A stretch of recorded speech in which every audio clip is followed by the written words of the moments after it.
അസ്സലാമു അലൈക്കും വറഹ്മത്തുള്ളാഹി. ബഹുമാനികളെ, 1400 വർഷങ്ങൾക്ക് മുമ്പ് അറഫ മൈതാനിയിൽ ചരിത്രപ്രസിദ്ധമായ ഒരു മനുഷ്യാവകാശ പ്രഖ്യാപനം നടത്തിയിരുന്നു.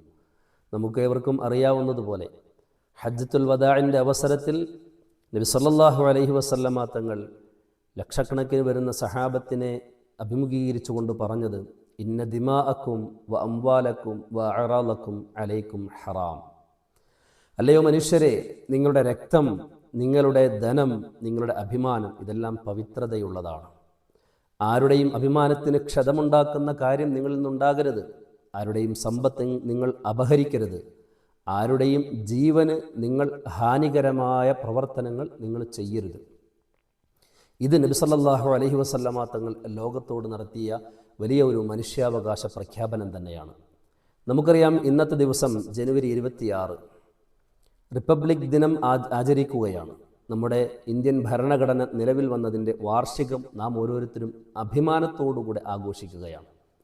മറ്റ് രാജ്യങ്ങൾക്ക് മുമ്പിൽ ജനാധിപത്യവും മതേതരത്വവും ഉയർത്തിക്കാട്ടിക്കൊണ്ട് നാം അഹങ്കാരത്തോടുകൂടെ, നമ്മുടെ സ്വകാര്യ അഹങ്കാരമായിട്ട് നാം പറയുന്നതാണ് നമ്മുടെ ഭരണഘടനയുടെ മേന്മയും മഹത്വവും.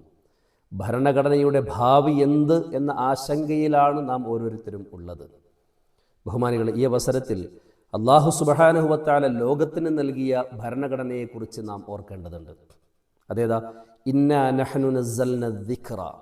വിശുദ്ധ ഖുർആൻ ഷരീഫാകുന്ന ഈ ഒരു ഭരണഘടനയെ നാമാണ് ഇറക്കിയത്. വ ഇന്നാ ലഹു ലഹാഫിളൂൻ. ഞാനത് സൂക്ഷിക്കുക തന്നെ ചെയ്യും. ഒരു മാറ്റത്തിരുത്തലുകൾക്ക് വിധേയമാക്കാത്ത ഭരണഘടനയാണ് അല്ലാഹു സുബ്ഹാനഹു വ തആലയുടേത്. എല്ലാ കാലത്തിലും എല്ലാ മനുഷ്യർക്കും പറ്റുന്നതുമാണ് ആ ഭരണഘടന. ഒരു രീതിയിലുള്ള വ്യത്യാസങ്ങൾ അതിൽ വരുത്തിയിട്ടില്ല എന്നുള്ളതാണ്. അതിൻ്റെ അടിസ്ഥാനത്തിലാണ് നബി സല്ലല്ലാഹു അലൈഹി വസല്ലമ തങ്ങൾ അറഫ മൈതാനിയിൽ നടത്തിയ മനുഷ്യാവകാശ പ്രഖ്യാപനവും. ബഹുമാനികളെ, ഈ ഭരണഘടന മുസ്ലിമീങ്ങൾക്കുള്ളതല്ല, മാത്രമുള്ളതല്ല. ഏത്? ഖുർആൻ ഷരീഫാകുന്ന ഭരണഘടന അത് ലോകത്തുള്ള എല്ലാ മനുഷ്യർക്കും വേണ്ടിയുള്ളതാണ്. അതുകൊണ്ടാണല്ലോ അയ്യുഹന്നാസ് എന്ന് 20ഓളം സ്ഥലങ്ങളിലാണ് അല്ലയോ മനുഷ്യരെ എന്ന് വിളിച്ചുകൊണ്ട് അല്ലാഹു തആല അഭിസംബോധന ചെയ്യുന്നത്.